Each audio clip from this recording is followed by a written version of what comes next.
Tenemos aquí la foto de nuestra hermana María Agustina Chero, que Dios decidió llevársela hace un año. Un día nuestra hermana, cuando Dios la trajo a este mundo, nadie de nosotros jamás pensamos estar un día aquí sentados, reunidos, con este fin y este propósito. Nuestra hermana Agustina, Dios la trajo a este mundo, se conoció con José Andrés Silva y Dios le dio 7 hijos, de los cuales conozco a mi hermano Benito, mi hermana Mercedes, mi hermano Javier, quienes recibieron la gracia de Dios, quienes recibieron la justicia de Dios, el evangelio verdadero, el evangelio del agua y del espíritu. Nuestra hermana María Agustina, cuando siempre nos reunimos en casa del hermano Pascual a compartir este evangelio, ella era la primera en estar ahí y era la que siempre animaba para escuchar la palabra del Señor. Pero nosotros sabemos cuándo hemos nacido, pero no sabemos en qué momento vamos a partir. Pero sabemos que tenemos que partir. Algunos con algunas deficiencias de salud, otros por la edad, pero de una y otra manera nosotros vamos a partir de esta vida. Gracias a Dios que nuestra hermana María Agustina recibió la salvación, nació de nuevo. Nosotros podemos saber con mucha convicción propia a dónde está nuestra hermana. La Biblia dice acerca de una fe correcta y de un fundamento exacto. Dice la palabra de Dios, el apóstol Pablo decía: no os entristezcáis como los otros que no tienen esperanza. Realmente, cuando una persona, un familiar, un ser querido parte, normalmente se acercan las personas para darle el sentido pésame. El sentido pésame significa que partió, pero que no hay la esperanza de no volver a encontrar a esa persona. Pero dentro de la Biblia, dentro de la palabra de Dios, hay un mensaje de esperanza. Por eso dice la palabra de Dios: no os entristezcáis como los otros que no tienen esta esperanza. Dios se decidió llevar a nuestra hermana Mercedes. Recibió esta esperanza. Nació de nuevo. Recibió el evangelio del agua y el espíritu. Recibió la gracia de Dios.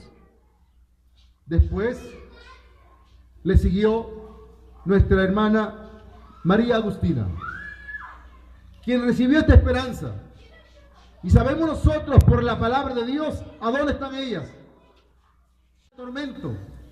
La Biblia habla de un lugar llamado el reino de los cielos y de un lugar llamado el tormento eterno o la condenación eterna.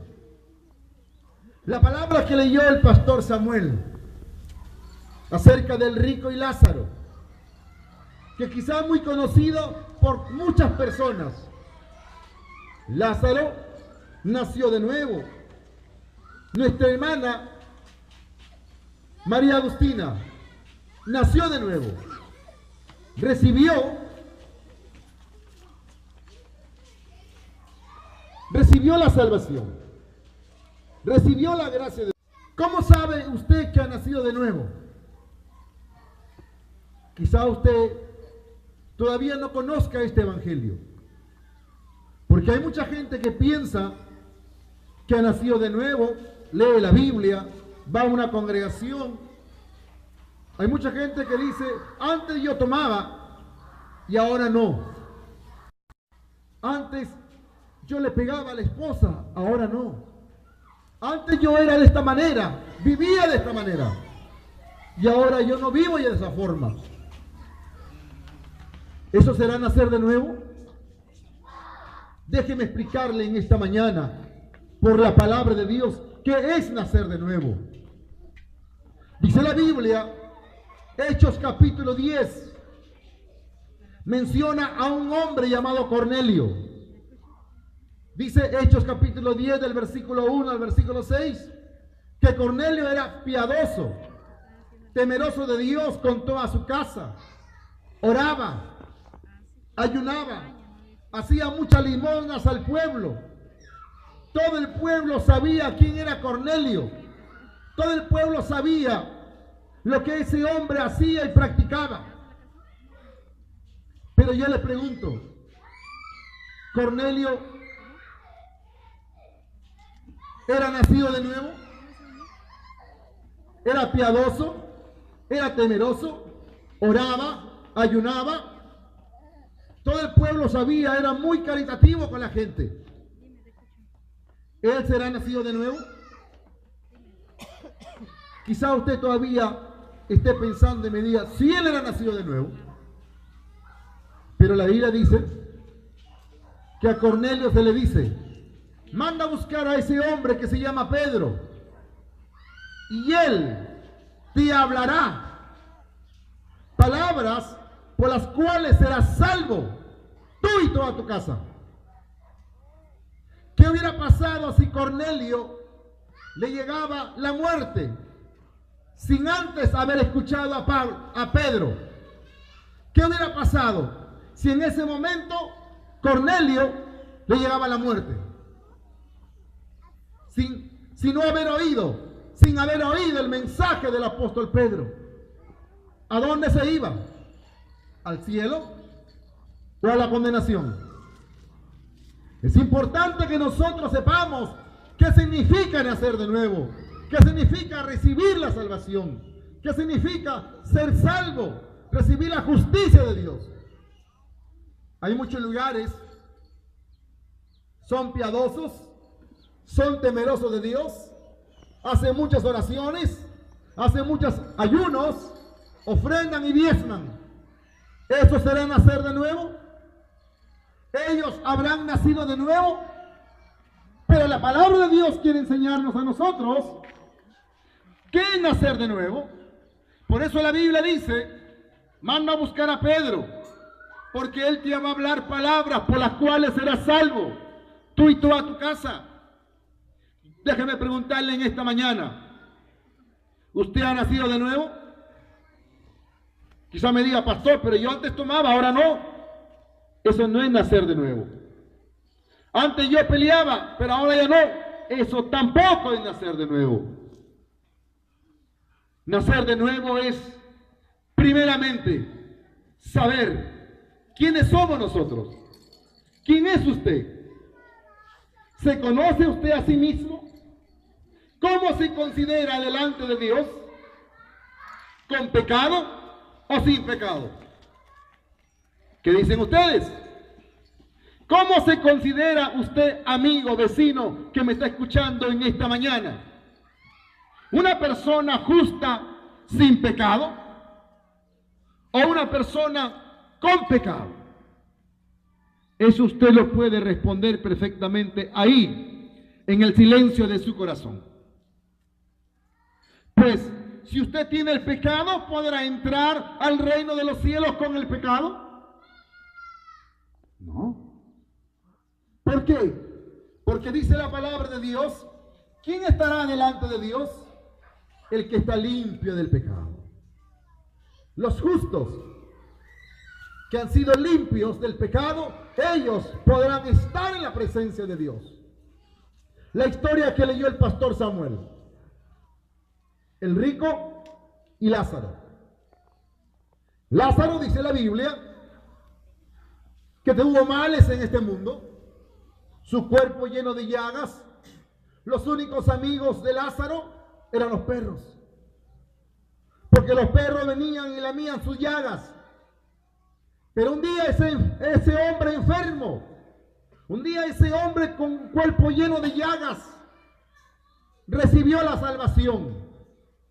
El rico no entendía nada de sí mismo. Lázaro entendió que así como su cuerpo lleno de llagas, un hombre enfermo, lo único que tenía en su corazón solo era la enfermedad del pecado.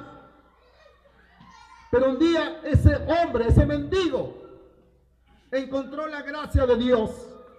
Se dio cuenta que lo único que él podía ofrecer a Dios era el pecado. Pero ¿sabe? Cuando él reconoció su condición espiritual delante de Dios, es que Dios le dio la gracia.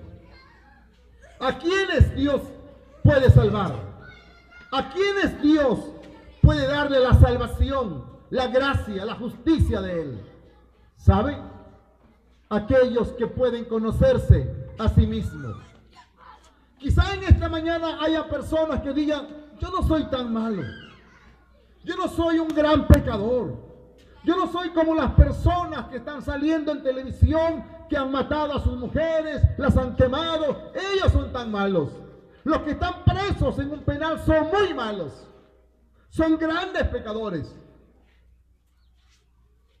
Quizá usted piense así. ¿Sabe?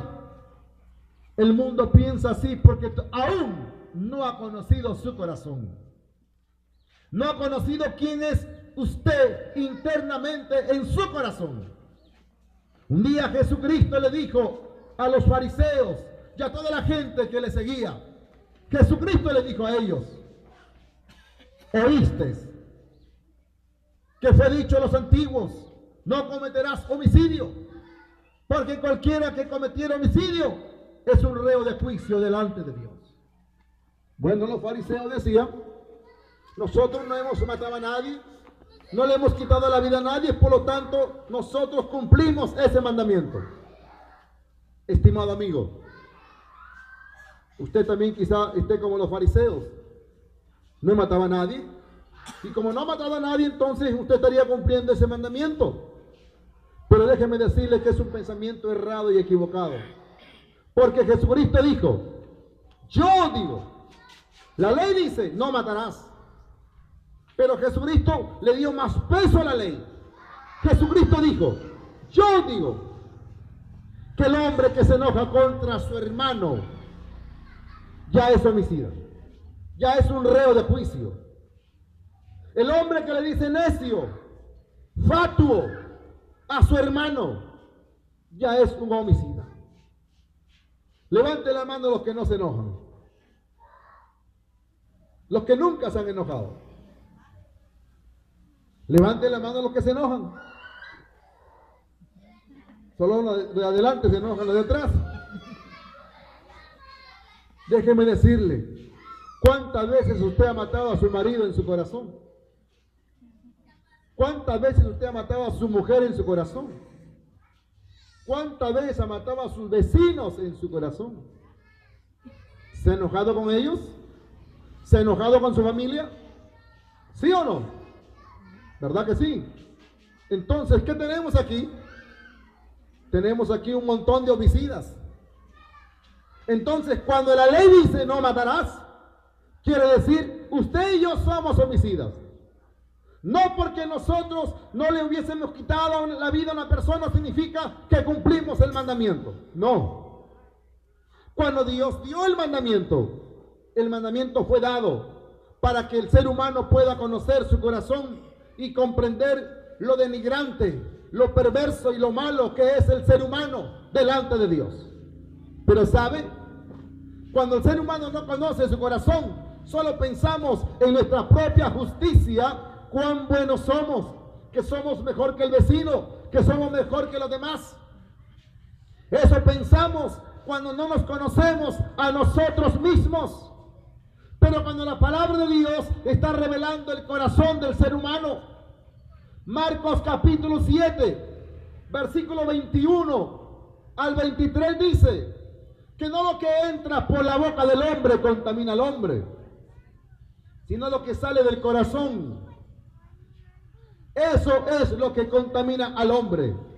En esta mañana, déjenme preguntarles, ¿usted tiene corazón? ¿O no tienen un corazón? La Biblia dice que del corazón salen los malos pensamientos, del corazón salen los adulterios, del corazón salen los homicidios, del corazón salen los hurtos, del corazón sale la arrogancia, la soberbia, la altivez. Todas esas maldades del corazón salen y eso contamina al hombre. Eso es lo que dice la palabra de Dios. Entonces, si esa es la condición del ser humano, entonces, ¿qué significa? ¿Qué es usted? ¿Qué somos nosotros delante de Dios en el corazón? ¿Somos buenos o somos malos? Usted tiene la respuesta. Pero si usted no conoce su corazón, todavía no se ha conocido su maldad delante de Dios. ¿Sabe? Y para recibir la gracia y para recibir la salvación hay que entender, según la ley de Dios, que el ser humano, que usted y yo, somos 100% pecadores. Pecadores, no porque esté robando, no porque esté haciendo lo malo, pecadores, porque el ser humano tiene un corazón y del corazón sale toda la abundancia que le está llevando al infierno, a la condenación. Un día Jesucristo le dijo a los fariseos: oíste que fue dicho, no cometerás adulterio. Los fariseos dijeron: Señor, nosotros estamos cumpliendo la ley. Un día los fariseos habían sorprendido a una mujer en el acto mismo de adulterio. Y dice la Biblia que le echaron mano a la mujer y se la llevaron a Jesucristo. Le dijeron: Señor, esa mujer ha cometido el adulterio y según la ley tiene que morir. ¿Usted qué dice? Jesucristo le dijo: bueno, el que de vosotros esté sin pecado, tire la primera piedra contra la mujer. ¿Cuántos le tiraron piedra? ¿Alguien la apedreó? Dice la Biblia que no. ¿Pero por qué le dijo Jesucristo de esa forma? Correcto, ellos no habían cometido el pecado de adulterio externamente, literalmente, la mujer sí. Pero cuando Jesucristo le dice: el que de ustedes esté sin pecado, arroje la primera piedra, dice la Biblia que uno a uno se fueron retirando, acusados por su conciencia y su corazón. Jesucristo les estaba diciendo a ellos: aunque ustedes no han cometido el pecado, literalmente, ustedes en su corazón está la codicia. Y si está la codicia, entonces Cristo dijo: yo digo, el hombre que mira a una mujer para codiciarla en su corazón, ya adulteró con ella en el corazón. Entonces, la pregunta sería: ¿cuántos tenemos corazón? Y si hay un corazón que tenemos codicia, ¿sí o no? Pues si usted no quiere aceptarla, la palabra de Dios está diciendo que del corazón sale la codicia, del corazón salen los malos pensamientos, del corazón sale el adulterio. Y si usted es una persona que ahora está conociendo acerca de sí mismo, entonces, ¿qué es delante de Dios? ¿Un pecador 100% o 50%? Es importante que entendamos ese principio, porque si no lo conocemos, ¿cómo nos miramos ante Dios en nuestra propia justicia? ¿Saben? Cuando no conocemos nuestro corazón, solo nos vemos en nuestra propia justicia como buenos padres, buenos esposos, buenos vecinos, y en todo el barrio, a ese vecino es muy bueno, muy buena gente. ¿Correcto? Entonces sería como un Cornelio. Quizá usted vaya a su iglesia, ora, ayuna, hace vigilia, es piadoso, es temeroso, y usted diga: yo soy un nacido de nuevo porque hago esas cosas. Pero eso no es el fruto del nacer de nuevo. Cornelio practicaba esas cosas y sin embargo se le dice: manda a buscar a Pedro, que él te va a hablar palabras por las cuales será salvo. Entonces, si Cornelio no llegaba a escuchar al apóstol Pedro, si Cornelio no llegaba a escuchar al siervo de Dios, si en ese momento le llegaba la muerte, ¿a dónde se iba? ¿Al cielo o al infierno? Por eso es importante poder saber qué significa nacer de nuevo, qué es nacer de nuevo. Hasta que un día Cornelio escuchó al apóstol Pedro y Pedro le predicó todo el evangelio. Le extendió el mensaje de la gracia, de la justicia de Dios. Y de esa manera, Cornelio recién pudo nacer de nuevo, recién pudo recibir la salvación, la gracia de Dios.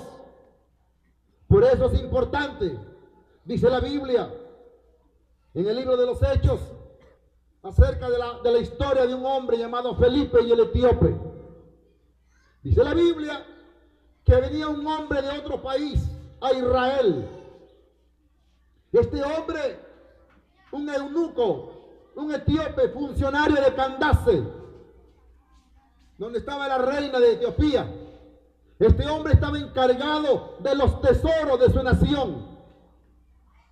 Y dice la Biblia que todos los años el etíope venía a Jerusalén, al templo de Salomón, a adorar a Dios. Pero este hombre tenía su Biblia.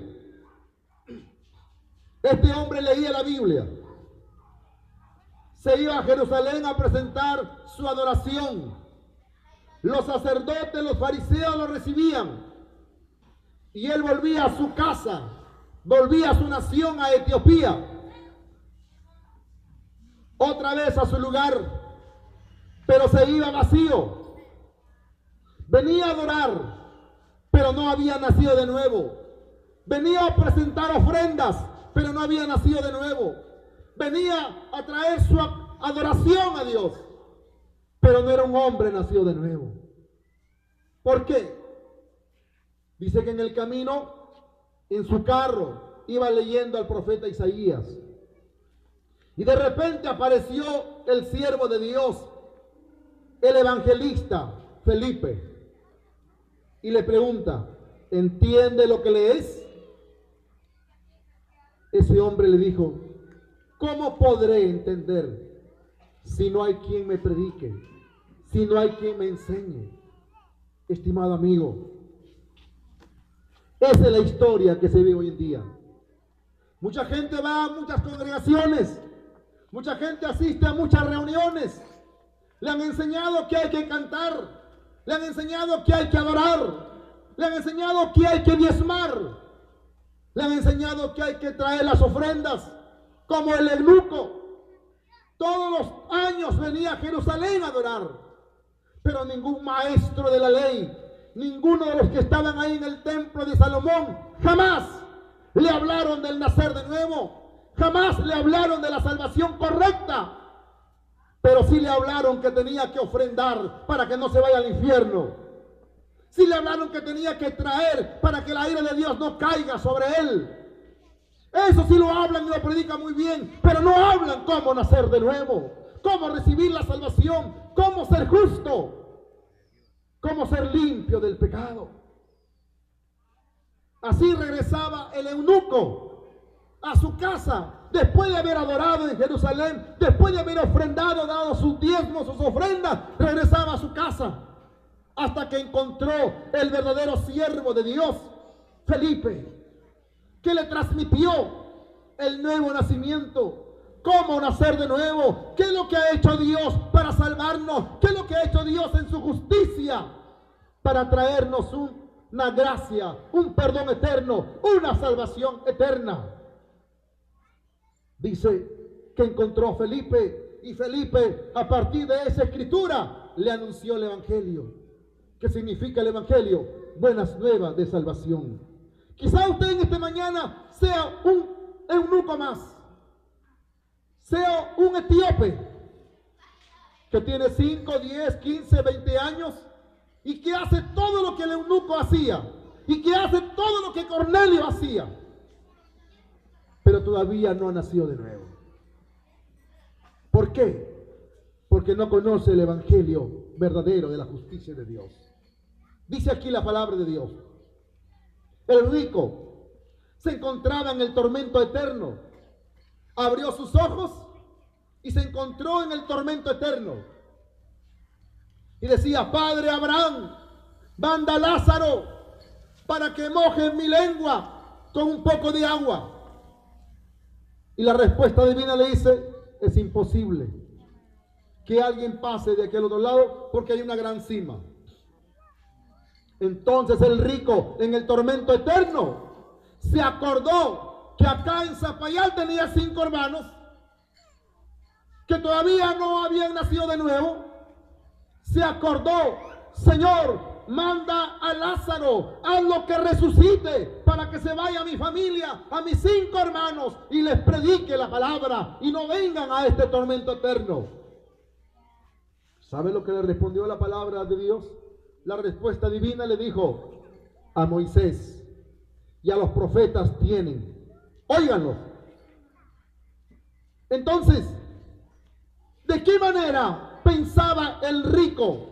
¿De qué manera el hombre que estaba atormentado en el infierno? ¿De qué manera pensaba que la gente acá en este mundo podía persuadirse para que reciban la salvación? Él tenía un pensamiento carnal. Él pensaba que si uno se levantaba del infierno, que resucitase de los muertos y le predicaba a los vivos, él pensaba que la gente iba a venir corriendo a recibir a Jesucristo. Pero eso es falso, porque ahí dice la palabra de Dios que la respuesta divina le dijo, si no oyen a los profetas, a Moisés y a los profetas, no hay otra forma. Pero hoy en día, ¿cómo se predica? ¿Qué se presenta como evangelio? Milagros, señales, prodigios. Fulano de tal estuvo muerto 5 días y vino del infierno a decir que es correcto. Y todo el mundo llorando y siguiendo esas cosas. Cuando a través de esas cosas no puede haber persuasión, sino por la verdadera palabra de Dios, el evangelio del agua del Espíritu. ¿Qué ha hecho Cristo para nosotros? ¿Cómo nos ha salvado del pecado? Pero hoy en día, ¿cuál es la persuasión? ¿Qué es lo que se presenta como evangelio? Señales, prodigios. La Biblia dice, muchos me dirán en aquel día, Señor, en tu nombre hicimos muchos milagros, en tu nombre profetizamos, en tu nombre echamos fuera demonios, pero apartaos de mí, no os conozco, hacedores de maldad. Nosotros creemos que Dios es todopoderoso, pero eso no es el evangelio. El evangelio primeramente es conocer la salvación, conocer la gracia de Dios, conocer cómo Dios ha hecho su justicia. Dios un día envió a Jesucristo. ¿Para qué lo envió? Muchos solamente hablan de un evangelio a partir de la cruz. Que Cristo llegó al Calvario, murió y derramó su sangre y punto, eso es todo.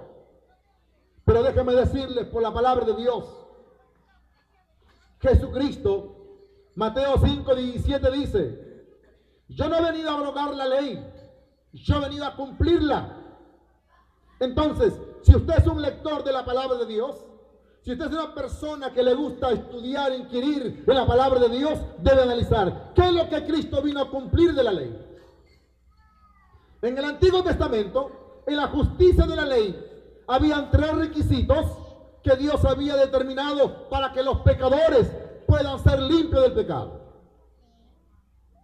Si usted cometió el pecado en el Antiguo Testamento, usted tenía que cumplir 3 requisitos de la ley. ¿Cuáles eran? Levíticos capítulo 1, del 1 al 5, presenta que el que había transgredido la ley de Dios tenía que llevar un cordero vivo, sin defecto. Número 1, tenía que usted presentar una ofrenda sin defecto, sea un cordero, sea un macho cabrío. Número 2, tenía que llevarlo ante un sumo sacerdote para que el sumo sacerdote le haga una imposición de manos, ponga las manos de la cabeza del animal y usted que había llevado al animal, todos los pecados de usted pasaban al animal por la imposición de las manos del sumo sacerdote.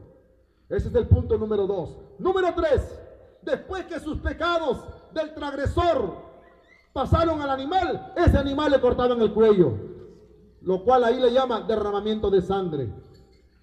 Esos 3 requisitos el transgresor tenía que cumplir: llevar un animal sin defecto, un sacerdote que le ponga las manos al animal para que sus pecados suyos pasen al animal. Y si todos sus pecados pasaban al animal, ¿cómo quedaba el transgresor? Limpio del pecado. ¿Qué hacían con el animal? Cortaban el cuello, derramaban su sangre y de esa manera usted quedaba limpio según la ley de Dios, según la justicia de la ley por un año. Y todos los años había que hacer lo mismo. Entonces, cuando viene el Nuevo Testamento, cuando viene el Evangelio, Dios envía a Jesucristo a este mundo. Y Jesucristo dijo en Mateo 5:17, yo no he venido a abrogar la ley, yo he venido a cumplirla.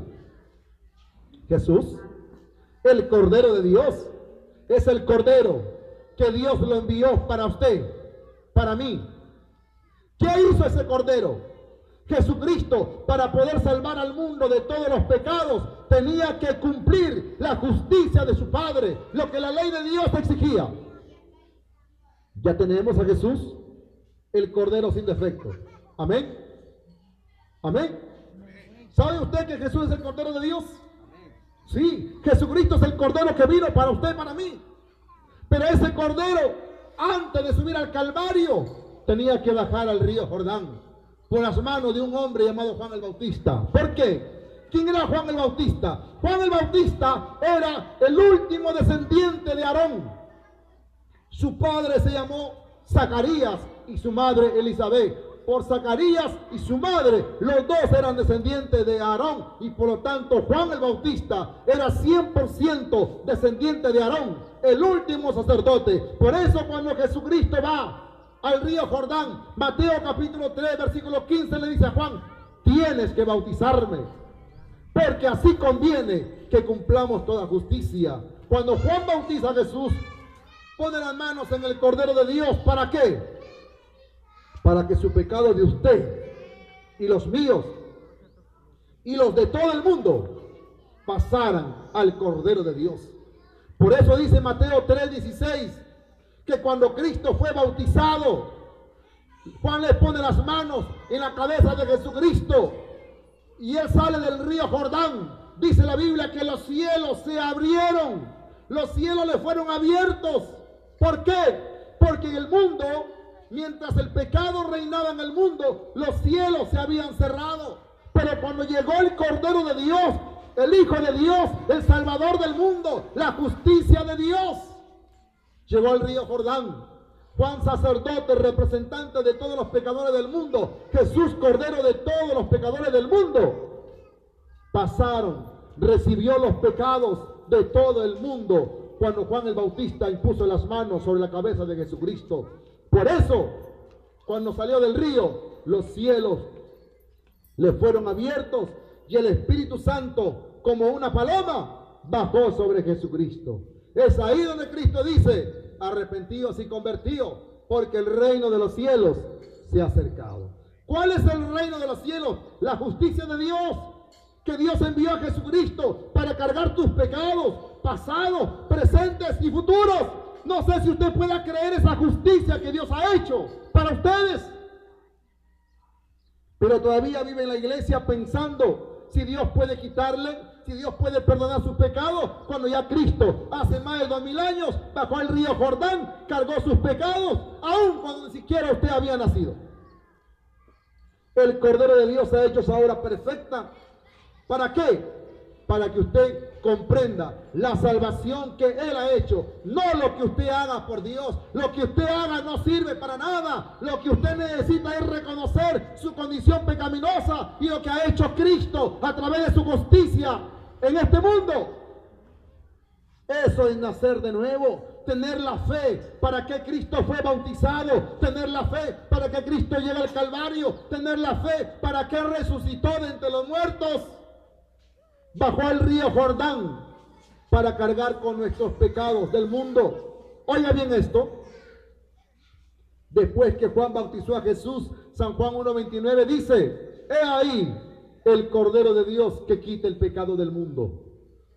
En esta mañana, ¿qué es lo que necesita usted para nacer de nuevo? Le he explicado la gracia de Dios. ¿Sabe lo que necesita? Tener la fe. La fe, lo que hizo Cristo en su bautismo por usted. La fe, lo que hizo Cristo en el Calvario para nosotros. En el río Jordán cargó el pecado del mundo. En el Calvario dijo las palabras finales, consumado es. Cuando resucitó, resucitó para nuestra justicia, de que su bautismo y su muerte han sido suficientes para quitar el pecado del mundo. Por eso dice Romanos capítulo 4, el último versículo, que Cristo resucitó para nuestra justicia. Entonces, la pregunta sería, ¿usted cree en el Evangelio? ¿Usted cree que Cristo, para qué Cristo bajó a las aguas del río Jordán? ¿Para qué Cristo llegó al Calvario? ¿Para qué Cristo resucitó? Para que usted quede limpio del pecado. Ese es el único propósito. Por eso no tiene por qué estar sufriendo más. Un día yo estaba predicando una conferencia para pastores en el BRAE. Les pregunté, pastores, ¿para qué vino Cristo a este mundo? Ah, Cristo vino para limpiarnos de todos los pecados. Correcto. ¿Les ha limpiado a ustedes? Se hizo un silencio. Uno dijo, no, aún no. Otro dijo, no, cuando venga por segunda vez, ahí nos va a quitar y va a limpiarnos del pecado. Eso es falso. La Biblia dice que Cristo viene por segunda vez, sí, pero ya no viene con relación al pecado, porque ya con relación al pecado vino. En su bautismo cargó el pecado del mundo, en el Calvario los pagó y resucitó para nuestra justicia. Por eso dice la palabra de Dios, según 1 Corintios capítulo 15, versículo 13 al 17, que si Cristo no resucitó, mi predicación es falsa, mi fe es vana y soy pecador. Si es que Él no resucitó, pero si Cristo resucitó, mi predicación no es falsa, mi fe no es vana y no soy pecador. ¿Por qué? Porque el Cordero de Dios vino, fue bautizado por usted, para mí, para cargar nuestros pecados, llevó el Calvario para decir consumado es, derramó su sangre para pagar por nuestros pecados y resucitar para nuestra justificación. Ese es el Evangelio del agua y el Espíritu. Eso es nacer de nuevo. Por eso, eso era lo que Cornelio tenía que recibir. Eso fue lo que Felipe le predicó al etíope. La justicia de Dios. Pero ¿qué sucede hoy en día? La gente que ha tomado como evangelio lo que quería el rico. Por eso, ¿cuántos pastores quieren que en sus iglesias hayan prodigios, que resuciten a los muertos? Ellos están preocupados por resucitar muertos, pero no por predicar la salvación correcta de la justicia de Dios. Están preocupados para que haya milagros y señales, cuando eso no es la persuasión correcta. Dice la Biblia, a Moisés y a los profetas tienen, óigalos, si no oyen la verdad. ¿Por qué dice así? ¿Qué enseñaba Moisés? ¿Qué enseñaban los profetas? Romanos capítulo 3, verso 21 dice, pero ahora, aparte de la ley, se ha manifestado la justicia de Dios, testificada por la ley y los profetas. La justicia de Dios es el Evangelio del agua y del Espíritu. La justicia de Dios es la obra que Cristo hizo en su bautismo, en el Calvario y en la resurrección. Eso es la justicia de Dios. Y eso fue lo que anunció Moisés. Y eso fue lo que anunciaron los profetas. Por eso, si usted no cree a Moisés y a los profetas, ¿de qué sirve que usted lleve una vida de señales y prodigios como lo quería el rico? Esa no es la verdadera persuasión. La verdadera persuasión está en predicar la palabra de Dios, está en predicar el evangelio correcto, el evangelio del agua y del Espíritu. Eso es la verdadera salvación. Terminamos hace poco un seminario en Caraballo. Una familia que pertenecía a una iglesia muy grande, por muchos años, no habían nacido de nuevo, no habían recibido la salvación. Cuando escucharon este mensaje, este evangelio, su corazón se abrió a la gracia de Dios. Una de ellas dijo, pastor, ¿qué estaba haciendo? Está llevando a mucha gente al infierno, está llevando a muchas personas a la condenación por no haberles predicado la verdad de la salvación, de la justicia de Dios. Eso es lo que estamos viviendo hoy en día. Se repite la historia, se repite la palabra de Dios. Hoy en día las iglesias están llenas de Cornelios, las congregaciones están llenas de muchos etíopes que saben orar, saben diezmar, saben hacer muchas dádivas, pero no han nacido de nuevo. Hasta que no oigan la verdad de la justicia de Dios, no pueden recibir la salvación. Solo están caminando a la condenación eterna, ellos con toda su feligresía. Estimados amigos, por eso que en esta mañana, ¿qué recibió? ¿Qué palabra recibió nuestra hermana María Agustina Chero? ¿Qué palabra nuestra hermana Mercedes y Paneque? ¿Qué palabra recibieron? Este mensaje que le hemos compartido. Por eso nosotros sabemos a dónde están ellos. Por eso la Biblia dice, no os entristezcáis como los otros que no tienen esperanza. Mi hermana Gucha nació de nuevo. Mi hermana Mercedes nació de nuevo. Recibió la salvación. Mi hermano Benito, mi hermano Javier y aquí todos los justos que hemos nacido de nuevo, queremos transmitir este mensaje para que usted comprenda la salvación de Dios. Nacer de nuevo no es lo que usted haga para Dios, es lo que Dios hizo para usted. Debe creer lo que dice la palabra de Dios. Hay mucha gente que dice yo creo en Dios, pero no cree lo que dice Dios. Esa es la gran diferencia. Así que en esta mañana le hemos predicado el evangelio verdadero de la justicia de Dios, el mensaje fundamental de cómo nacer de nuevo, cómo recibir la salvación, es tener la fe en lo que Cristo hizo en su bautismo, su muerte y resurrección. Que el Señor me le bendiga y el Señor me le guarde. Yo voy a invitar a mi hermano Segundo. Mi hermano Segundo es el siervo de Dios que está pastoreando acá la congregación en casa de mi hermano Pascual, que por cierto motivo de salud no ha podido venir, pero ahora el Señor lo ha sanado perfectamente y va a seguir compartiendo, está predicando por esta zona. Él es el pastor de este lugar que está trayendo el evangelio del nacer de nuevo. Dios me le bendiga. Voy a pasar a mi hermano Segundo para que él le dé las gracias a Dios por esta palabra. Hermano Segundo.